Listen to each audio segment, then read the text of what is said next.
He is bigger than Biggie, Tupac, and Jay-Z combined in Jamaica and known all over the world. Well, now recording artist Vybz Kartel is in the fight for his life and for his freedom. All right, Lisa Evers here now with the exclusive interview with his lawyer in Kingston, Jamaica. Lisa. Well, Stephen Laurie, he is known as the king of the dance hall, a music superstar with millions of fans worldwide. But for nearly a decade, Vybz Kartel has been behind bars on a murder conviction, a crime he insists he did not commit. Now, in an exclusive interview, his attorney Buchanan tells me there's new evidence of foul play and fake phone messages that could throw out his conviction and set Kartel free. So he's taking the case to London in a high-stakes appeal.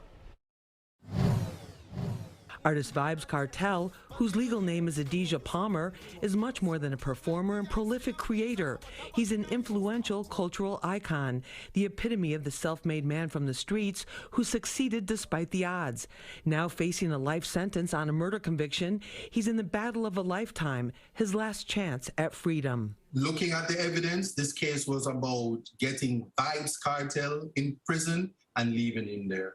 Human rights attorney Buchanan tells me that much of Kartel's 2014 murder conviction, along with 3 co-defendants, was based on questionable evidence from a BlackBerry Torch cell phone with a SIM card. What was put before the jury was evidence that we do not know if it is authentic, but certainly what we do now know is that there was tampering of that cell phone. Vybz Kartel's attorney says that evaluation came from a court-authorized British digital expert flown in from the UK. He believes that, along with what he says are violations of Kartel's constitutional rights, earned him the chance to appeal the conviction to the UK's Privy Council, similar in power to the United States Supreme Court. Our hope is that the Privy Council, in reviewing the evidence, including the fresh evidence that will be put before them, would come to the conclusion that everyone has looked at the case or is certainly have access to the material, would find that the conviction is unsafe and cannot stand.